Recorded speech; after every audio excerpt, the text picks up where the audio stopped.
सत साहेब जी, सभी पुण्य आत्माओं को नमन। परमात्मा का सार शब्द ही सतनाम है, जो कई जन्मों के पुण्यों से हमें प्राप्त होता है। सार शब्द कहें या सतनाम, हमें परमपिता परमेश्वर की ओर से प्राप्त होता है, जो कि अखंड निरंतर है, जो आदि है, अनादि है, शाश्वत है, सनातन है। गुरुवाणी चैनल की प्रस्तुति परमात्मा का सार शब्द ही सतनाम है। साईं अरुण जी की मंगलमय वाणी में सत साहेब जी। हेलो, नमस्कार जी। नमस्ते नमस्ते, बोलिए बोलिए। सर थोड़ा सा एक बात सुनी थी मैंने। हाँ हाँ आपने मुझे 114 वीडियो भेजे हैं, हाँ हाँ उसमें से 2 वीडियो वो मराठी लैंग्वेज में है, बाकी 112 अपने हिंदी वाले हैं। हाँ हाँ हाँ हाँ वो मैं बराबर देख लिए हैं सारे, और बार बार उनको देखने का दिल भी करता है, और जैसे ही वक्त मिलता है वैसे मैं उनको बार बार देखता रहता हूँ। हाँ हाँ।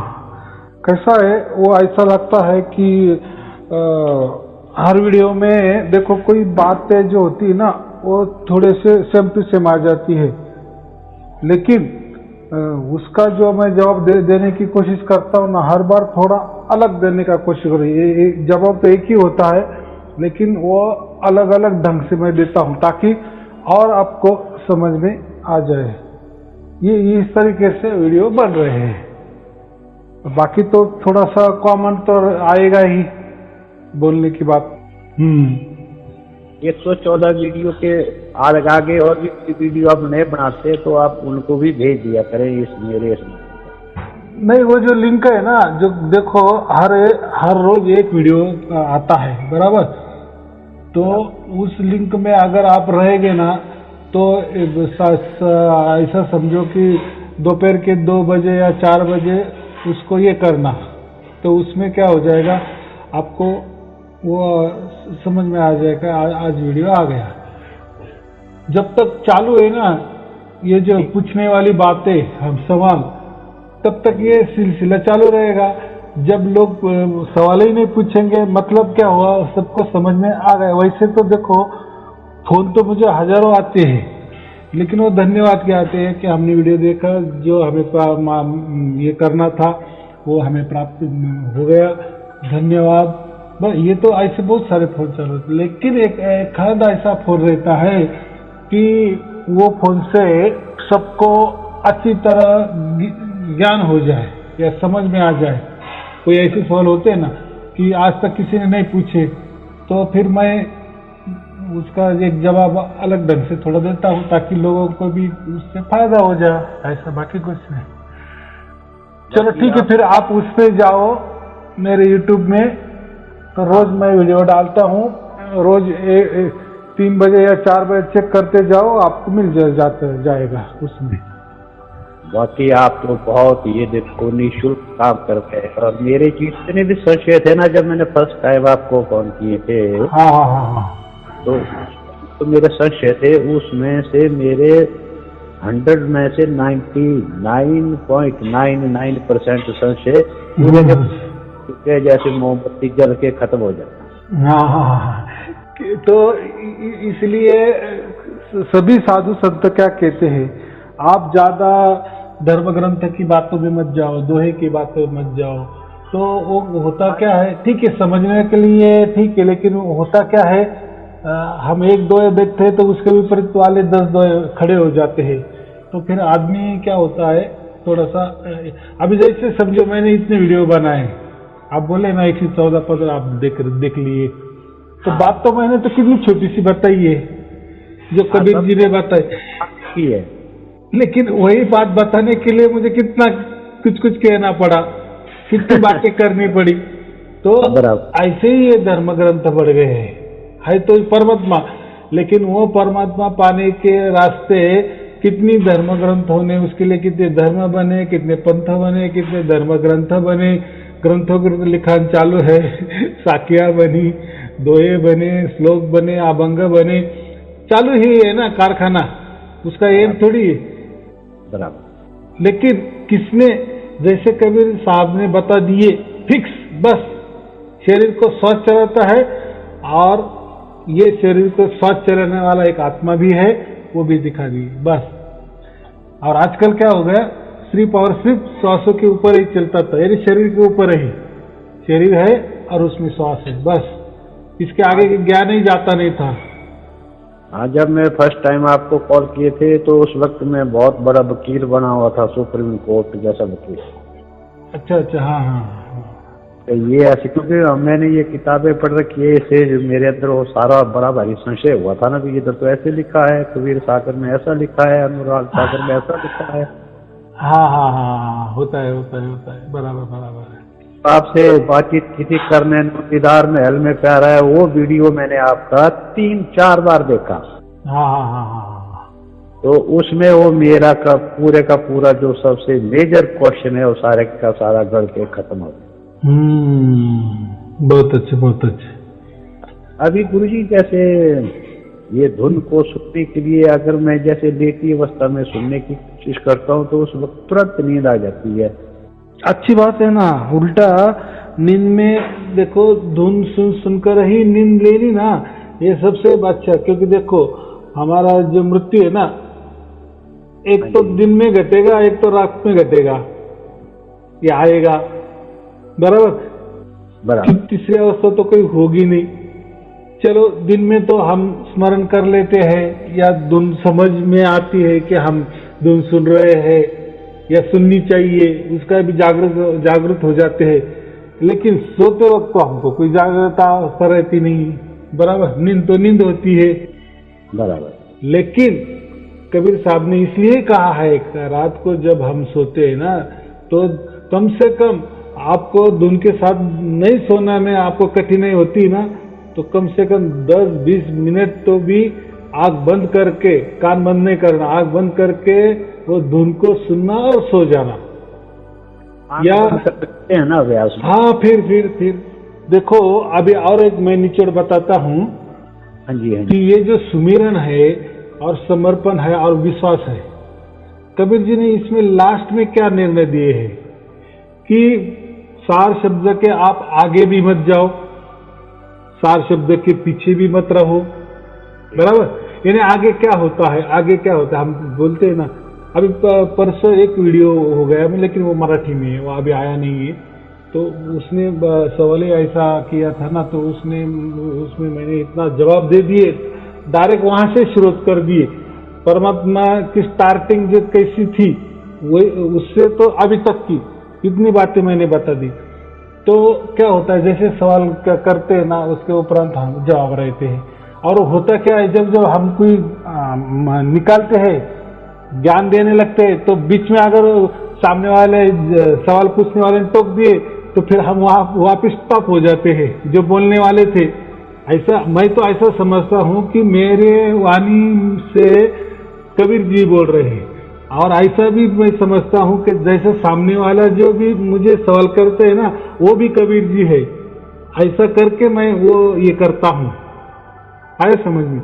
तो उससे क्या हो जाता है, मेरा कॉन्फिडेंस और बढ़ जाता है, और फिर मैं ज्यादा से ज्यादा कबीर जी कृपा समझो, कोई भी समझो, कि सहज में इनको कैसा जवाब दूं। नहीं तो मुझे तत्वज्ञान की जो रहती ना भाषा, कड़क भाषा एकदम, हाँ, तो वो अगर मैं बताने शुरू कर दूं तो फिर सामने वाला तो भाग ही जाएगा, समझे, यानी कुछ समझ में आएगा उसको। तो और फिर जो उद्देश्य है कबीर साहब का जो उद्देश्य है वो नहीं समझ में आएगा। उन्होंने क्या बस जितना सहज हो उतना सहज, जैसे हम श्वास सहज लेते हैं ना, तो उतना ही सार शब्द को सहज कर देना है, कठिन नहीं। कठिन मैंने किया, मैंने जैसे उन्होंने कितनी दोहे लिखे, कोटि दोहे लिखे ना। हाँ, बराबर। तो बात क्या हो गई, नहीं समझ में आता लोगों को। तो चलो अभी तो परिस्थिति वैसी नहीं रही, सब लोग लिखे पढ़े हैं, सब कुछ समझते हैं, अर्थ का अर्थ भी समझते हैं। उस टाइम के दौर अलग था, उस टाइम का ऐसा कहीं प्रिंटिंग में ज्यादा प्रिंटिंग नहीं था ना, नहीं था। जैसे वो बोलते थे वैसे बाजू वाला लिख लेता था, फिर वो लिखने भी वो कितने दिन रहता था, फिर उसमें भी कुछ गड़बड़ हो सकती है। तो वो जमाना अलग ही था, इसलिए वो बताना पड़ता था, तो लिखो भाई, लिख के रखो, काम आ जाएगा बाद में। तो अभी ये परिस्थिति नहीं। तो इसमें हमें इतना ही निचोड़ रखना है। क्या कहे कबीर जी कि ये जो सार शब्द की जो धुन है वही हम है, वही आत्मा है, वही परमात्मा है, बराबर। और उसके संग कैसा रहना है? खुले आंख और खुले कान, और हंस हंस के वो सुनना है। हंस हंस के, इसका मतलब क्या है कि अपना अपना काम भी करते चलो, मस्त पैकी वो तो धुन आती है उसको सुनते चलो। यानी उन्होंने यहाँ ध्यान करने को भी खुली दे दी है, नकार दिए है। तप, ध्यान, साधना, जप, तप, अजपा, ये जो है ना, कई अनहदनाथ सुनना, ये भी नकार दिए है। आया सर, ये निचोड़ है। बराबर। जिन्हें अपना अपना काम करते रहो, क्योंकि देखो प्रपंच में आए तो काम तो करना ही पड़ेगा। सब काम छोड़ के आप परमात्मा करने लगे तो समझ भी नकार देंगे हमको। ऐसा थोड़ी होता है कि बीबी भी बोले कि तुम जाओ अभी, कुछ काम नहीं करते, कुछ नहीं। तो ठीक है, परमात्मा प्राप्ति तो जरूरी है, लेकिन इतनी नहीं। इसीलिए कबीर जी क्या बोले कि अपना काम भी करना। वो तो बोलते मैं तो मस्त के राम राम करता हूँ और मेरा काम भी करता हूँ। उनका कहने का मतलब राम है नहीं, रमने वाला, यानी जो रमन करता है ना, ये जो अपनी धुन, ये रमन होती ना, उसको उन्होंने राम कहा। जो चैतन्य चल रहा है, अंग संग हमारे खिल रहा है, चल रहा है, बस उसको महसूस करते चलो और अपना काम भी करते चलो। इतना, इसका निचोड़ इन्होंने इतना ही निकाला है, ताकि हम परमात्मा को जुड़े रहे। फिर कैसे भी हमें मरण आ जाए, कैसे हमारी मृत्यु घट जाए, बस परमात्मा को हमने साथ में रखा है ना, या परमात्मा ने हमारा हाथ पकड़ रखा है ना, फिर डरने की कोई जरूरत नहीं। फिर हमारे काम भी देखो कैसा हो जाएगा, परमात्मा साथ में है ना हमारे, तो काम भी हमारा कैसा। और उनका कहने का मतलब ये है, खुली आंख खुली कान और परमात्मा को स्मरण में रखना, यानी परमात्मा ही बनते जाना। धीरे धीरे धीरे धीरे फिर आदत लग जाती है ना, फिर हम अलग अलग महसूस करने लगे। उसको तो विधेय अवस्था कहा है ना, देह से हमें छुटकारा पाना है। लेकिन छुटकारा कैसे पाएंगे? जब हम उसका सुमिरन करते जाएंगे, वो तभी हो जाएगा ना। एक दिन तो आएगा ही ना 100%। देखो रोज सुबह से हम शुरू हो जाते, धुन सुनते, काम भी करते, फिर सुनते सुनते सुनते एक दिन बराबर हमको समझ लगा रही, ये धुन ही हम है, यही आत्मा है, यही परमात्मा है। हम शरीर नहीं है, हम मन नहीं है, हम श्वासा नहीं है, हम मंत्र तंत्र में नहीं है, ध्यान धारणा साधना में नहीं है, यज्ञ कर्म क्रिया में नहीं है। ये हमको समझ में आएगा, हम अलग थलग की है, हमें इससे कोई वास्ता नहीं है। तो बस इसी को प्राप्त करने को बोले, इसी को सार शब्द कहा है। बराबर। लेकिन हमने मस्त पे के आंख बंद करके वो सार शब्द या धुन को 4-4, 5-5 घंटे करने लगे, तो फिर वो उनका मकसद वो नहीं था। आया समझ में? आया। इतना सहज सिंपल दे दिए ज्ञान, और ऐसा ही पहले भी वो ऐसे ही दिया था। लेकिन क्या हो गया, लोग साखी पढ़ने लगे, कोई ये ग्रंथ वाली साखी पढ़ी, कोई किसने दूसरे ग्रंथ वाली, सब गड़बड़ गोंदल मसाला कर दिए। जैसे क्लास में 1ली से 10वीं तक बच्चे रहते ना, बराबर, सबको मिक्सिंग कर दिए।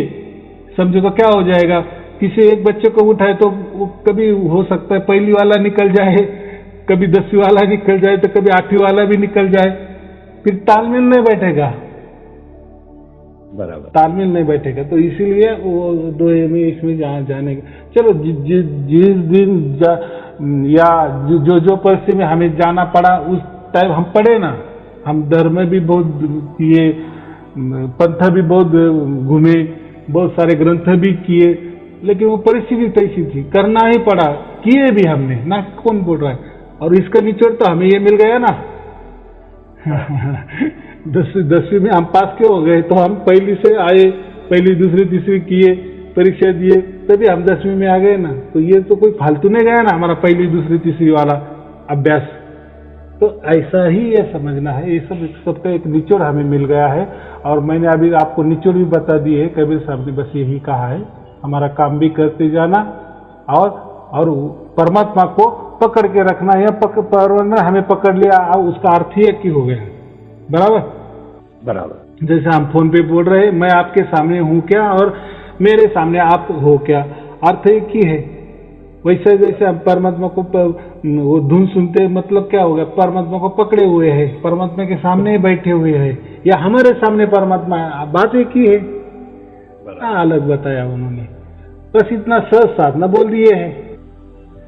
बराबर। बस चलो ठीक है, फिर और कुछ? ये विचारों का स्लैब थोड़ा काफी ऊपर जाता है जब कभी कभी। देखो ना, आप जब धुन सुनने लगते हैं ना, तो आपका जो विचार रहते हैं ना, वो कम कम होने लगते। बहुत क्या क्या हो गया है आजकल, बहुत हमने लाखों बरस ऐसा समझो, या लाखों जन्म समझो, या जितने भी हमारे जन्म हो गए, तो हमारा जो या प्रभाव है या आकर्षण है, वो शरीर के इसमें है। शरीर क्या, मन क्या, बात एक ही है। मन और विचार क्या अलग अलग थोड़ी क्या। मन का, विचारों का जो गुच्छ है, ग्रुप है, उसको ही मन कहा है। मन यानी विचारों का मुखिया कौन है? मन है। तो एक मन यानी लाखों विचार। तो इसीलिए तो ये सार शब्द का मतलब ही ये होता है, जब हम सार शब्द सुनने लगते हैं या धारण करते हैं, तब मन वहां शून्य हो जाता है। उसके लिए मैंने एक के वीडियो में बताया भी है ना, वो जो घड़ी मिलती है आजकल, स्मार्ट वॉच, उसमें वो अगर हमने पहन ली ना, तो उसमें हमको वो बता देते हैं कि ट्रेस हमारा कितना है। या हम कोई लेबोरेटरी में गए ना, पैथोलॉजी में गए ना, उनके भी पास ट्रेस कितना है वो गिनने का मशीन होता है। कोई लेते हैं 100-200 रुपए, लेकिन हम कितने ट्रेस में है वो भी दिखा। लेकिन जब हम सार शब्द की धुन सुनते सुनते अगर वो गिनने लगे ना ट्रेस, तो आपको पूरा नॉर्मल आ जाएगा। फिर आप बोलेंगे अरे यार मैं तो कितने विचार में खोए। तो इसीलिए उसका मतलब यही पकड़ना कि सार शब्द को ही पकड़ते रहना, यानी फिर मन हमारा शून्य हो जाता है। लेकिन आप बोलेंगे कि मैं करता हूं तो होता नहीं, तो थोड़ा धीरे धीरे धीरे सब कुछ हो जाएगा, क्योंकि हमारा जो ये है पूरी तरह शरीर के ऊपर ही आश्रित है। मन ही शरीर के यहाँ ही लेके जाता है। मन तो शरीर है ही, वो उनका ही दायरा इतना बढ़ा दिए है पूरे जीवन में। या मैं वही बोला नहीं कि लाखों बरस से, लाखों जन्मों से हम शरीर, मन और श्वास, बस तीनों में ही अटके हुए हैं। तो तीसरा चौथा विचार ही हमारे मन में कभी आया नहीं कि हम अलग भी है। फिर कबीर जी ने ये बता दिए ना कि नहीं, आप शरीर नहीं हो, आप आत्मा हो। आप मन नहीं हो, आप आत्मा हो। आप श्वासा नहीं हो, आप आत्मा हो। आत्मा या बोले परमात्मा, या अलग हो, बस। फिर ये हमको समझ में आया। फिर सार शब्द क्या बताता है, या अखंड धुन क्या बताती है? देखो, तो अखंड धुन को ही परमात्मा या आत्मा क्यों कहा है? बाकी जो भी है वो सब खंडित है। कोई भी ले, सांस भी ले, क्या होता है? सांस लेनी पड़ती है, छोड़नी पड़ती है ना। बराबर। हृदय का जो धड़कन है वो भी आती ही जाती है। कोई भी संगीत लो, हर इसमें खंडा है। बराबर। हम बोल रहे हैं ना, तो कितना स्वर का या व्यंजनों का उच्चार कर रहे एक के बाद, वो भी कितने खंडित है। ध्वनि भी कितने हमारी खंडित है। हाँ, जब मंत्र भी लिखो, मंत्र में भी अलग अलग अक्षर है, वो रटते चलो, उसमें भी अलग अलग रटना होता है। या श्वास के ऊपर भी मंत्र लो, उसमें भी खंडित हो जाता है। कभी श्वास लिए तो ये जपो, श्वास छोड़े तो श्वास ही खंडित है, तो फिर मंत्र तो खंडित होगी ना। फिर ऐसा अखंड कौन सी बात है हमारे शरीर में या शरीर के बाहर? समझो, शरीर के बाहर वाले तो हम समझ नहीं सकते, हमारे अंदर में ही जो कुछ वो हम समझ सकते हैं ना। बराबर। हमारा पेट बिगड़ गया, दूसरों का बिगड़ गया, तो हमको समझ में आने वाला है? नहीं आने वाला। लेकिन हमारा पेट अगर बिगड़ गया तो हमको समझता है ना। तो वैसा ही ये अखंडित जो धुन है, ये खंडित नहीं है, इसीलिए तो इसको आत्मा का है, परमात्मा का है। अगर कोई इससे और कोई बता दे कि नहीं शरीर में ये भी एक और घटना घटती है, यही सार शब्द है, तो ऐसा कुछ नहीं है। बस यही अखंडित ध्वनि है, दूसरा ध्वनि नहीं है। ध्वनि या कोई भी चीज बोल दी। एक जो श्वास है ना, ये भी श्वास भी कोई आपने हाथ वाली चीज नहीं है, बराबर कि नहीं। हम सोते रहते, जागते रहते, बेशुद्धि में हो, कोई भी स्थिति में हो, श्वास चालू ही रहता है, बराबर। हमारा एक्सीडेंट भी हो जाए तो भी श्वास चालू रहता है, मरते दम तक चालू रहता है, लेकिन श्वास खंडित है ना, इसीलिए तो। लेकिन दूसरे या धर्म या पंथ हो या धर्म ग्रंथ हो, इन्होंने श्वास के ऊपर क्यों दे दिया है? उन्होंने यही कहा है कि या उनको उनकी खोज समझो, यहीं तक सीमित है कि नहीं यही जो श्वास है यही परमात्मा है, क्योंकि ये जो श्वास है ये कोई हम कहते हैं कि चले श्वास तो चल रहा है, रुके श्वास तो रुक रहा है, ऐसा तो होता नहीं। इसलिए ये भी एक अचंभित घटना है, एक जादूगर है समझो श्वास भी। बस इसीलिए श्वास को उन्होंने परमात्मा कहा दी। लेकिन जब कबीर जी आ गए, कबीर जी ने फिर कहा चलो श्वास ये है, लेकिन श्वास को शक्ति देने वाला कौन है? जैसा मुर्दा होता है ना, मुर्दा बाहर तो फिर आजू बाजू तो उसको हवा तो रहती, ऑक्सीजन भी रहता, तब वो क्यों नहीं खींचता? बराबर कि नहीं। लेकिन ये जो शक्ति है, सार शब्द वाली शक्ति बोले या धुन बोले या फ्रीक्वेंसी बोले या सिग्नल बोले, वो तो उसको शक्ति देता है ना। जैसे हमारे घर में इलेक्ट्रिक आती है ना मीटर तक, उसके बाद में वो फ्रिज को जाती है, फ्रिज को शक्ति मिल जाती है, फ्रिज चालू हो जाता है, बल्ब को शक्ति मिलती है, बल्ब चालू हो जाते हैं, सभी उपकरणों को शक्ति मिल जाती है, चालू हो जाते हैं, बराबर। वैसे ही ये श्वास को जब ये शक्ति मिलती है ऊपर से, तब श्वास चालू होता है। फिर श्वास एक बार शुरू हो गएगा, पूरा शरीर चलने लगता है, फिर मन भी चलने लगता है, फिर सृष्टि चलने लगती है, फिर प्रकृति चलने लगती है। लेकिन देखो एक शक्ति की वजह से, बराबर। तो ये इसीलिए कबीर जी साहब ने इसको अलग कहा है। श्वास के भी आगे कोई तो भी है, कोई सार शब्द है, बस इसको कहा है। ये वो कहते हैं कि जाप मरे, जपा मरे और अनहद भी मर जाए। देखो जैसा श्वास होता है ना, वैसा अनहद नाद जो होते हैं ना, वो भी स्वयमेव में है।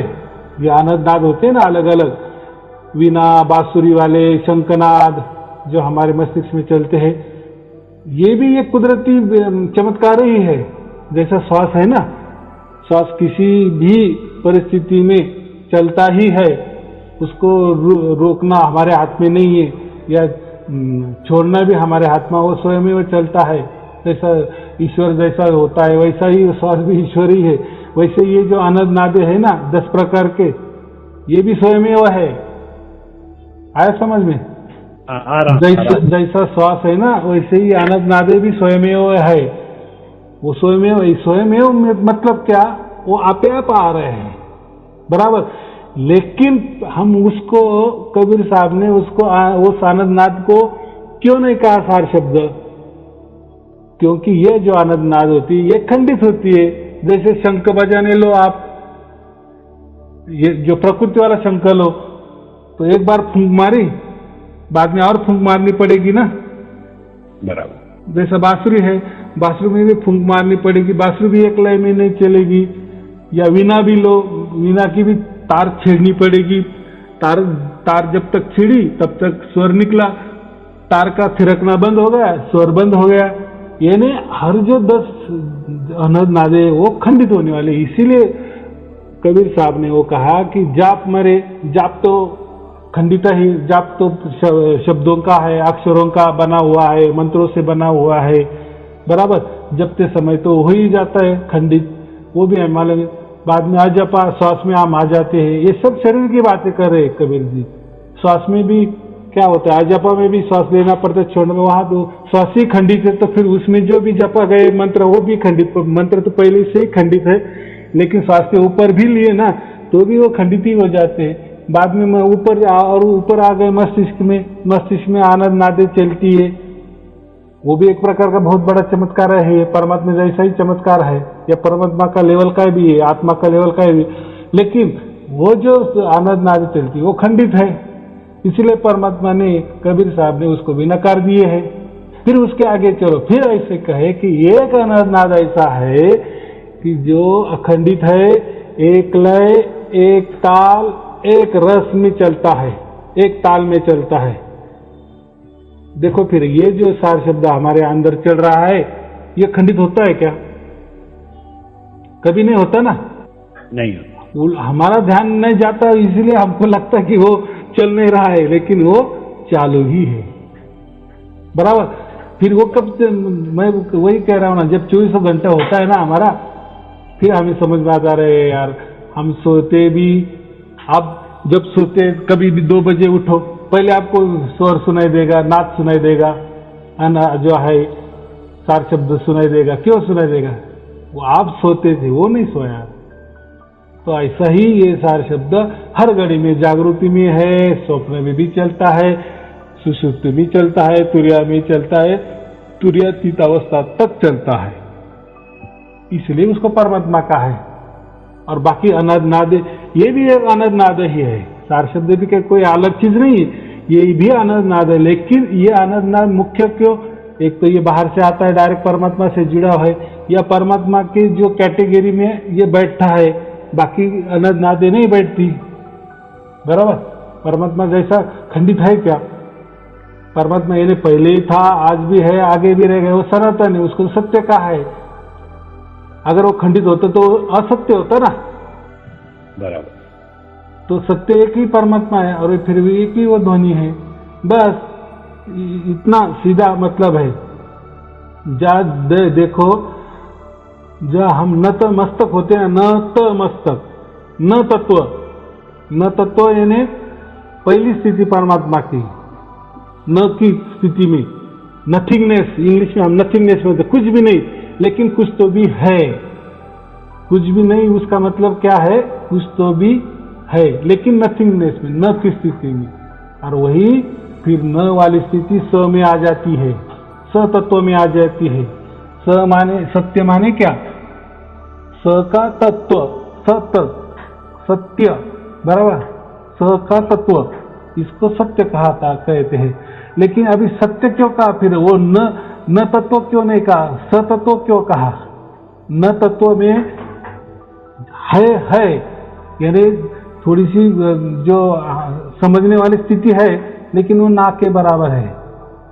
जैसे हम अंधेरा में जाते हैं और हमने काला ड्रेस भी पहने हुआ है, और कहते हैं कि अमावस्या की रात भी है, बराबर, सब काला ही काला है, किसको कुछ दिखाई नहीं दे रहा है अमावस्या की रात में, लेकिन कुछ तो भी है ना, हम है ना वहां, बराबर क्यों? लेकिन या दूसरा कोई तो भी है यहाँ, वहां ऐसा समझो, दूसरा कोई तो भी है, लेकिन समझ नहीं सक रहे हम, या देख नहीं सके, क्योंकि अंधेरा ही इतना है ना। दोनों जैसे दोस्तों समझो, अंधेरे में गए और काला ड्रेस पूरा पहन लिए पूरा, और हम उसे की रात रहे समझो, तो क्या समझेगा? एक मेरे को देखेगा क्या वो? लेकिन है ना, उसको न की स्थिति बोलते हैं। न स्थिति में कुछ तो भी है, लेकिन दिखता नहीं, समझता नहीं, उसकी जानिव नहीं होती, या उसको क्या बोलते हैं, जानिव नहीं जो बोलते हैं ना, उसका लखाव नहीं होता, ऐसा समझो, बराबर। लेकिन वो चीज होती है। फिर स तत्व में क्या होता है? स माने आप क्या बोलते हैं? साकार। साकार माने क्या? विधेय तत्व। अभी साकार में जब वो सत्य स्थिति में जब परमात्मा आता है, विधेय स्थिति में आता है, तो विधेय का मतलब ही होता है कि विधेय नहीं, लेकिन कुछ तो भी है, इसीलिए तो उसको सत्य कहा है। यानी हम सत्य तक जा सकते हैं, सत्य के आगे जो है वो न तत्व जो है, नथिंगनेस है, वहां जाने की कोई जरूरत नहीं, क्योंकि वहां कुछ दिखता नहीं, कुछ जानता नहीं, वहां ना मैं रहता, ना तू रहता है, ना यहाँ रहता है, ना वह रहता है, कुछ नहीं, लेकिन होता है। तो क्या उससे कैसे जाना जा सकता है? हम खुद भी वहां गए ना, हमको वही स्थिति प्राप्त हो गई। ऐसा समझो कि अंधेरा का एक बूंद अंधेरा में गया, क्या समझ में आया? लेकिन बूंद तो था, अंधेरा का सागर भी था, लेकिन समझ में कुछ नहीं आया। बराबर है? या ऐसा समझिए, एक बूंद था, सागर का बूंद। जब तक वो बूंद था तो हम समझ सकते हैं कि सागर का बूंद है, लेकिन जब वो सागर में ही चला जाता है तो सागर ही बन जाता है। बराबर। तो फिर वो अस्तित्व का हो गया। तो वैसा वो न की स्थिति, लेकिन ये स की स्थिति जो है ना, सतत्व यानी सत्य वाली स्थिति में जानकारी इतनी तो रहती है कि मैं हूं। बराबर? और जब वो सत्य शुरुआत हो गई तो फिर ये सब आ गए ना, प्रकृति बन गई सब, यानी सत्य से, यानी हम हमारी पहुंच कहाँ तक है? सतत्व तक है, न तत्व को नहीं। कि न तत्व कोई जानने की वाली चीज ही नहीं है। वहां ना मैं ना रहता है, ना तू रहता है, ना यह रहता है, ना वह रहता है। तो और वो जाने भी, वो खुद को ही जाना जा सकता है, क्योंकि हम बोलेंगे भी किसको कि मैं हूं? कौन सुनने वाला है? और किसको बता रहे हो? खुद को खुद नहीं दिख रहे ना। मैंने आपको अंधेरा का उदाहरण दे दिया। बराबर। अंधेरा का बूंद अंधेरा में ही समा जाने के बाद वो बूंद किसको बोलेगा कि मैं बूंद हूं? और कौन सुनने वाला है? क्योंकि कोई नहीं, वहां सब अंधेरा ही है, लेकिन वो है, ऐसा है। तो वो स्थिति में उसका वर्णन नहीं किया जाता, फिर वो उसको वर्णातीत कहते हैं। ये वो नथिंगनेस वाली स्थिति है, वो न वाली स्थिति है। और फिर हम आ जाते हैं स वाले स्थिति में, उसको सत्य कहते हैं। लेकिन सत्य में अवस्था होती है, विधेय वाली अवस्था होती है, कि जो हम अभी जो ये कर रहे हैं ना, सार शब्द, वही विधेय अवस्था है अभी। लेकिन देखो, अभी वो तो हमें जान रहे हैं हम उस स्थिति को, सत्य स्थिति को, सत्य को, या उसको सतनाम भी बोलते हैं, या सार शब्द बोलते हैं। अभी आपको जैसा वो धुन सुनाई दे रहे हैं ना, वो आप जान रहे हैं, उसको महसूस कर रहे हो, लेकिन किसी को बताने जाओ तो आप बता नहीं सकेंगे ना। हाँ, बता नहीं पाऊंगा, क्योंकि वो सुनने वाली भी बात नहीं है। कैसे को भी आवाज आ रहा है ऐसा समझो, बाहर से आ रहा है, तो फिर कान बंद करने पर भी वो अंदर में नहीं आना चाहिए। अगर अंदर में ही आवाज चल रहा है तो फिर बाहर नहीं सुनाई देना चाहिए। तो वो तो बाहर भी सुनाई देता है, अंदर भी सुनाई देता है। इसका मतलब ये अंदर वाला मामला नहीं, बाहर वाला नहीं है, बाहर वाला ही, ये नहीं ऊपर से ही वो आ रहा है उसको, यानी वो आवाज की बात ही नहीं है, वो कान की बात ही नहीं है। अगर कान की बात होती तो कान के ऊपर सब डिपेंड होता। कान बंद कर दिया, आवाज बंद। बराबर? बराबर। या बीच वाला आवाज है तो कान बंद करे तो आवाज शुरू, कान खुले कर दिए आवाज बंद। मतलब वो कान का कोई मुश्किल नहीं है। अभी आप समझ रहे होंगे तो आप उसको बता भी नहीं सकते कि ये सार शब्द की मुझे प्राप्ति हो गई, वो मैं कैसा महसूस कर रहा, लेकिन आप जान रहे हो, आप महसूस कर सकते हो वो आवाज, लेकिन वो आवाज भी नहीं है उसको। अभी देखो, प्रकृति वाले ही शब्द हम यूज करेंगे ना वो बताने के लिए। मैं भी जो भी बता रहा हूं, या आप भी सुन रहे हो, आप भी प्रकृति में हो, मैं भी प्रकृति में हूं। बराबर? तो मैं प्रकृति की भाषा से ही आपको समझाने की कोशिश करूंगा ना, और आपके जो भी सवाल होंगे वो भी आप प्रकृति की भाषा में ही मुझे पूछेंगे ना, उसके जवाब। बराबर। तो ये ऐसी स्थिति है। तो इसीलिए ये सार शब्दों को इंद्रियातीत कहा है। ये इंद्रियों का भी विषय नहीं है, क्योंकि हम वो स्वयमेव है। बराबर? इसलिए उसको विधेय कहा है, यानी हमारे देह से वो अलग है। विधेय का मतलब क्या होता है? वो कोई अलग थोड़ी चीज है, ये शरीर वाली नहीं है, यानी शरीर को चिपकने वाली वो वस्तु नहीं है सार शब्द। बराबर? ये अलग ढंग की बात है, और वही हम है। जब ये मैं जब लोगों को बताता हूं कि वो सार शब्द ही आप हो, या वो धुने आप हो, तो हम थोड़ा सा घबरा जाते हैं। बराबर? आज तक हमने ना जाने लाखों जन्मों से शरीर को अपनाया है, मन को अपनाया है, प्रकृति को अपनाया है, श्वास को अपनाया है, और एक बंदा कहता है कि ये आप नहीं हो, आप ये धुन हो। थोड़ा चल विचल हो जाती है कि नहीं? लेकिन मैं फिर कबीर जी क्या कहे? यही कहे ना, आप जब उसका सिमरन करते करते जाओगे, आप उसमें भी रम जाओगे, फिर आप स्वयं में ही धुन बन जाओगे। फिर आपको समझ में आ जाएगा, मैं तो ये धुन ही हूं, मैं ये शरीर नहीं हूं, ये तो नाशवान है, मर जाने वाला है। अरे मैं मन नहीं हूं, ये मैं आत्मा हूँ, मैं मन नहीं, ये मन भी मरने वाला है, बराबर। शरीर गया, मन भी गया ना, शरीर और मन का वही एक ही चट्टे बट्टे, श्वास मन और शरीर एक ही भाई भाई भाई, ऐसा समझो। शरीर मर गया, मन भी मर गया, श्वास भी मर गया, तीनों मर जाते हैं। ये ऐसा उल्टा समझो, श्वास खत्म, उसके साथ मन खत्म, उसके साथ शरीर खत्म, बराबर। लेकिन ये जो सार शब्द है ये कोई मरने वाली चीज नहीं, उसको हम आत्मा कहते हैं। फिर आत्मा काटी नहीं जाती, जलाई नहीं जाती, मरती नहीं, ये जो भी कुछ है गीता में दे दिया है आत्मा के बारे में, उसको जला नहीं जाता, काटा नहीं जा सकता, उसको भिगोया नहीं जाता, उड़ नहीं सकता, वो एक है, वगैरह वगैरह वगैरह, बराबर। फिर ये हमें समझ में आता है, क्योंकि उस कैटेगरी में आत्मा की जो भी व्याख्या है उसमें ही ये सार शब्द फिट बैठता है, बराबर। तो यहाँ तक हमें आना है। और थोड़ी फिर अचरज हो जाती है कि शरीर से लाखों बरस से हमारा लाखों जन्मों से जुड़ा होने के कारण हम इसको सहन नहीं कर सकते।